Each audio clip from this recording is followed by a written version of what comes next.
Vous êtes toujours sur France 24. Bonsoir, il est 21h à Paris. À la une de l'actualité, Brexit, suite du feuilleton parlementaire. La Chambre des communes vote la loi de déclenchement du Brexit et rejette l'amendement visant à garantir les droits des ressortissants européens sur le sol britannique.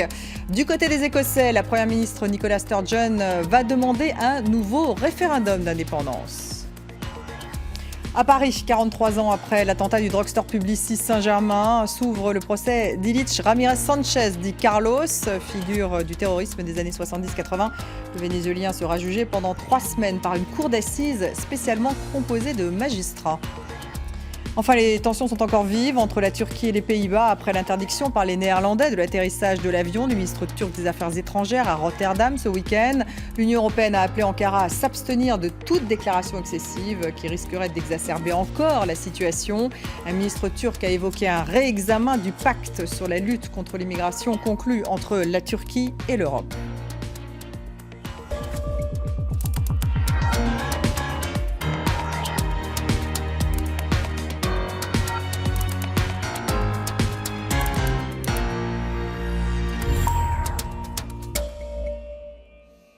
Brexit, suite du feuilleton parlementaire, la Chambre des communes vote la loi de déclenchement du Brexit. Elle rejette du même coup l'amendement visant à garantir les droits des ressortissants européens. Le texte est maintenant renvoyé à la Chambre des Lords. Alors du côté des Écossais, la contestation reste de mise puisque la Première ministre Nicola Sturgeon veut demander un nouveau référendum d'indépendance. Alors elle refait planer une menace d'éclatement du Royaume-Uni. Le Royaume-Uni risque-t-il d'éclater ?